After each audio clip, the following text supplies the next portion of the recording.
பகுதி 9. யானையும் எறும்பும். காட்டின் நடுவே பாலா என்றொரு பெரிய யானை வாழ்ந்து வந்தது. அதன் உருவம் ஒரு மலை போலவும் அதன் நடை ஒரு நிலநடுக்கம் போலவும் இருக்கும்.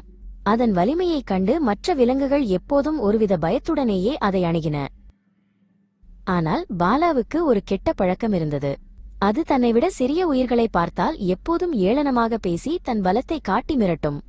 ஹாஹா, என் வழியை விட்டு விலகிச் செல்லுங்கள் சிறியவர்களே என்று கர்ஜிக்கும். ஒரு நாள் காலை பாலா தண்ணீர் குடிக்க குளத்திற்கு சென்று கொண்டிருந்தது. வழியில் ஒரு வரிசையில் ஆயிரக்கணக்கான எறும்புகள் தங்களை விட பெரிய உணவுத் துகள்களை சுமந்து கொண்டு தங்கள் புற்றை நோக்கிச் சென்று கொண்டிருந்தன. எறும்புகளை பார்த்ததும் பாலாவுக்கு சிரிப்பு தாங்க முடியவில்லை. அது தன் பெரிய கால்களை தரையில் ஓங்கி அடித்து, ஐயோ பாவம், இத்துணூண்டு உயிர்களா நீங்கள், என் ஒரு கால் வைத்தால் உங்கள் கூட்டமே நசுங்கிவிடுமே என்று கிண்டல் செய்தது. அந்த எறும்பு கூட்டத்தில் சின்னா என்றொரு துணிச்சலான எறும்பு இருந்தது. அதற்கு யானையின் அகங்காரம் மிகுந்த பேச்சு கோபத்தை வரவழைத்தது. அது முன்னே வந்து, யானை ராஜாவே, எங்கள் உருவத்தைக் கண்டு எங்களை எடை போடாதீர்கள், வலிமை என்பது உருவத்தில் இல்லை என்றது. சின்னாவின் பதிலை கேட்டு பாலா இன்னும் சத்தமாக சிரித்தது. நீயா எனக்கு பாடம் கற்பிக்கப் போகிறாய்? வேடிக்கை காட்டாதே, உன் உருவத்தை ஒருமுறை பார் என்று சொல்லி தன் துதிக்கையால் லேசாக தண்ணீரை தெளித்து எறும்புகளை கலைத்தது. அவமானத்தால் சின்னாவுக்கு கண்கள் சிவந்தன. அது தன் நண்பர்களிடம், இந்த அகங்காரம் பிடித்த யானைக்கு நாம் ஒரு பாடம் கற்பிக்க வேண்டும். நாம் சிறியவர்களாக இருக்கலாம், ஆனால் நாம் ஒன்று சேர்ந்தால் எதையும் சாதிக்க முடியும் என்று கூறியது. சில நாட்கள் கழித்து ஒரு மதிய வேளையில் கடும் வெயிலுக்கு இதமாக பாலா ஒரு பெரிய ஆலமரத்தின் நிழலில் அயர்ந்து தூங்கிக் கொண்டிருந்தது. அதன் குரட்டை ஒலிக்காடு முழுவதும் மெதுவாக கேட்டது.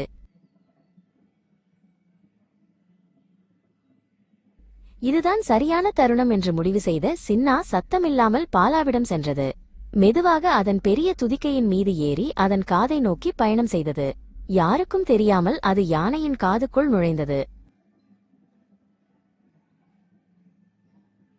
உள்ளே சென்றதும் சின்னா தன் கூர்மையான கொடுக்கால் பலமாக கடித்தது என்ற வலியுடன் பாலா அலறிக்கொண்டு எழுந்தது.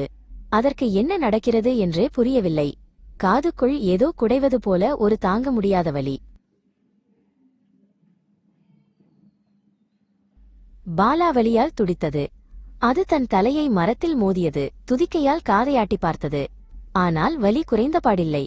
காப்பாற்றுங்கள், யாராவது உதவுங்கள் என்று காடே அதிரும்படி கதறியது. பாலாவின் அலறல் சத்தம் காட்டின் நீதிபதியான ராஜா சிங்கத்தின் காதுகளுக்கு எட்டியது. அது கம்பீரமாக நடந்து வந்து வலியால் துடித்துக் கொண்டிருந்த பாலாவை பார்த்து, பாலா, என்னவாயிற்று என்று கேட்டது.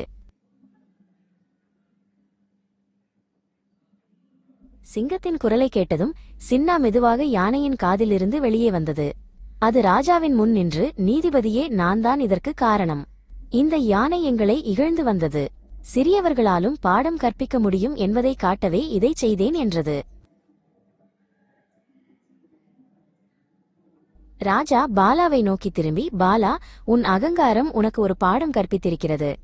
எல்லோரையும் மதிக்க கற்றுக்கொள் என்றது. பாலா வெட்கி தலை குனிந்து, என்னை மன்னித்து விடு சின்னா, நான் தவறு செய்துவிட்டேன் என்றது. அந்த நாளிலிருந்து பாலா முற்றிலும் மாறிப்போனது. அது எந்தவொரு சிறிய உயிரையும் அவமதிப்பதில்லை. எறும்புகள் அதன் நல்ல நண்பர்களாயின. உண்மையான பலம் என்பது உடல் அளவில் இல்லை, மற்றவர்களை மதித்து நடப்பதில்தான் இருக்கிறது என்பதை பாலா உணர்ந்து கொண்டது.